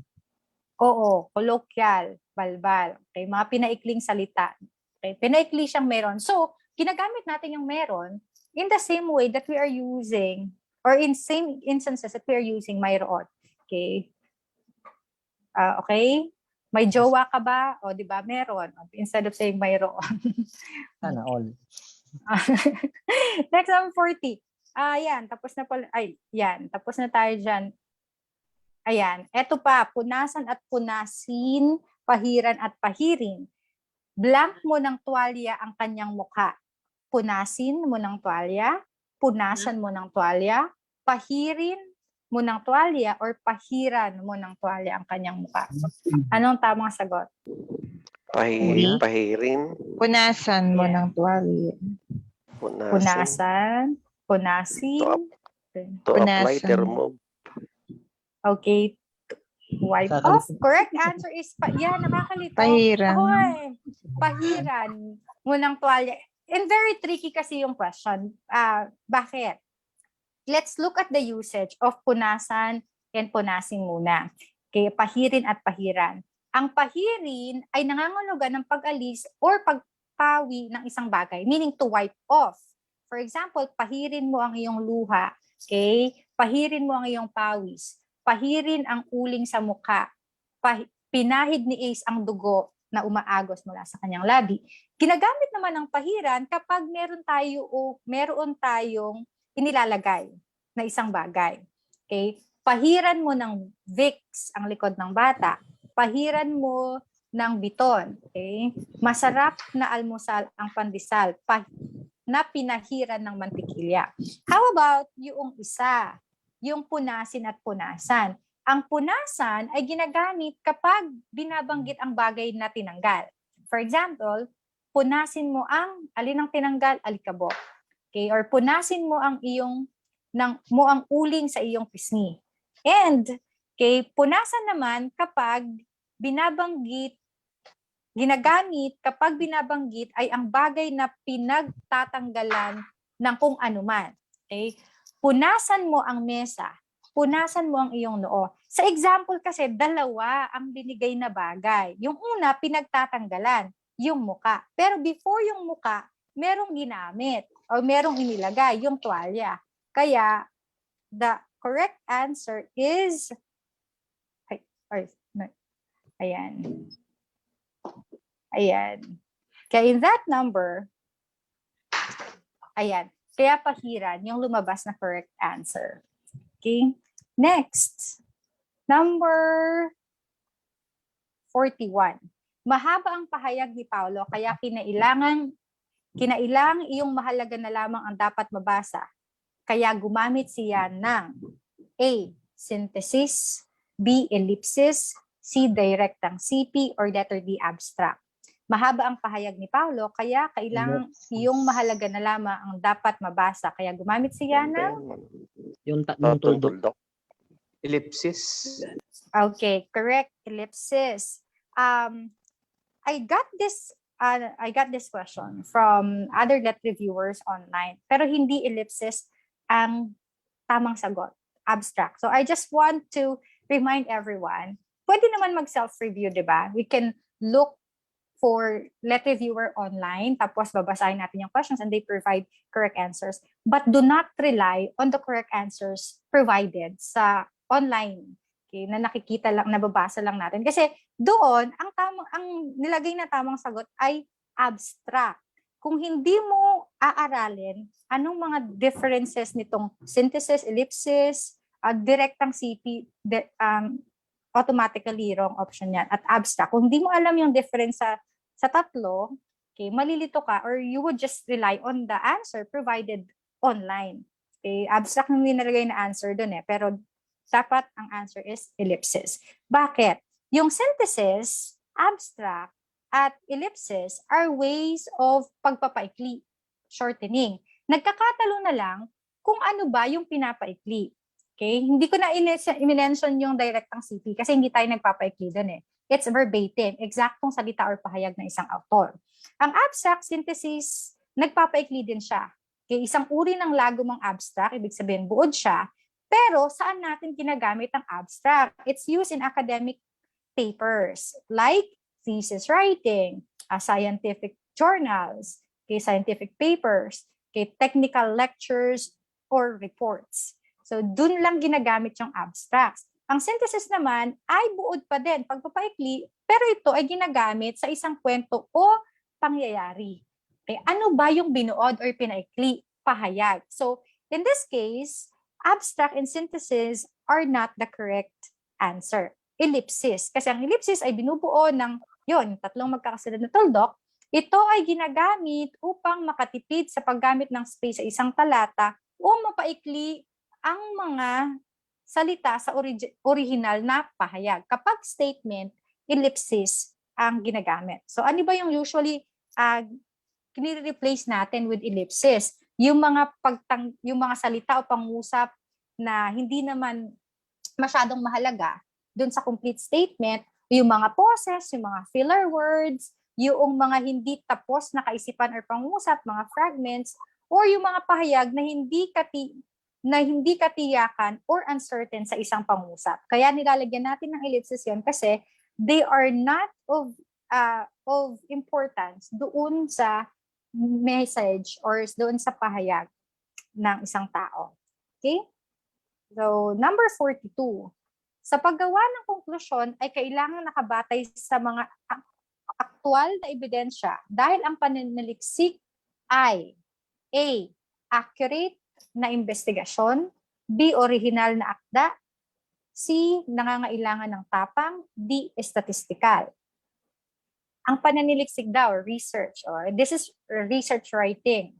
Okay? Pag gumagawa daw tayo ng conclusion sa isang research, okay, ano dapat ang ating nakabatay saan? Sa actual na ebidensya. Kasi research is letter A. Okay, correct. Letter A, accurate na investigation. Although, research naman is also needs to be original, di plagiarized. So, tama yung B, tama yung C, nangangailangan din ng tapang. But, conclusion ang isusulat doon eh. So, kailangan ang conclusion natin ay naka-based sa data or results ng investigation. Letter D is wrong kasi hindi naman lahat ng pananaliksik ay ginagamit ng statistical na pag-aanalisa. Hindi lahat ng research ginagamitan ng statistics. We have qualitative researches na we don't need statistical analysis. Letter is parang non-probability. Okay, pag accurate, parang, di ba, pag gumagawa tayo ng conclusion, sinasummarize or kinukonclude lang natin kung ano yung pinapakita ng data. So, accurate na pag-present or accurate na resulta ng investigasyon yon. Okay. Ano ang pinakamatandang epiko ng Pilipinas? Last two questions. Tapusin natin. Yes, bilis. Ang galing. Yes, Alin, pinakamatandang epiko. Ano ang epic? May heroic. Istorya ng kabayanihan. Alright. So, istorya or mga kwento ng kabayanihan. Okay? Number 43. Tinuturing na pinakamatanda. Naulit. Next. Anong ayos ng pantig ang ginagamit sa salitang plancha? Ito yung nakakalito. Diba? Parang nakaka-intimidate na question na ano ba yan?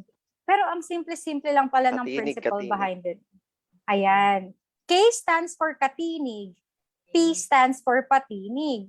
So it's just a matter of determining kung consonant ba or vowel yung mga letters dun sa word. So ano ang tamang sagot? Letter B. Okay, correct answer is yes, letter B. Okay, paano naging letter B? P is consonant, katinig. L, katinig. A, patinig yon. N is katinig. T, katinig. S, katinig. P is patinig. Okay, so yun ay... Ayan, yun ay mga pantig ng salita. Ang pantig ay ang isa o bawat saltik ng dila o walang talang bugso ng tinig sa pagbibigkas ng salita. Halimbawa, sa salitang ako, meron tayong dalawang pantig. Yun yung P, patinig. K, ko, ayan, nagsisimula sa katinig. So may dalawang pantig sa salitang ako, may malito. Sambit, may dalawang pantig. Yes, pantig syllable. Okay, pagpapantig is syllabication. Iiwan, 4, mangyayari, we also have 4 syllables. So 4 na pantig. Yung kanina, tinatawag natin ay kayarian ng pantig.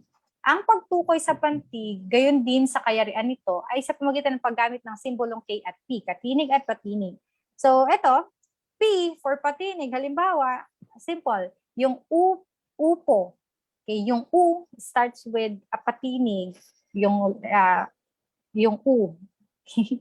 K at P, KP, kombinasyon yun ng katinig at patinig. Letter M at letter A, katinig yung M, patinig yung A. PK, kapag nagsisimula sa patinig at then katinig, yung is sa isda, yun, dalawa, sambit, dalawa lang yan kanina. Okay, next is isda, ayan. KPK, halimbawa, yung han, yung pantig na han sa handa, it's K, then A, and then N. O, yun lang yon. Parang nakakagulat lang, ano ba tong ano na to? Ano ba yung hinahanap na to? Pero it's as simple as that pala. All you have to do is to determine yung mga letters na ginamit sa isang word. Okay, yun yung kayarian or pagkakasunod-sunod niya. KP, KP. Okay, yun ang tatandaan. Vowels ba siya or consonant? Okay, so that's it for our Filipino items. Okay, ayan, 4 minutes overtime anyway. So thank you very much again for joining me tonight for our licensure examination review. And I'm inviting those who are watching via Facebook Live, please join us here in Teacher A Online Review Center for final coaching for only 500 pesos. Okay, you will be coached in professional education, general education, and majorship. Okay, so enjoy the rest of your night. Okay, thank you very much, and God bless us all. Thank you, ma'am. God Thank you, bless ma'am. you po, Thank you. ma'am. Okay, you too. Thank you po. Bye. Okay, Bye, ma'am. bye-bye. Thank you. Sige po, ma'am.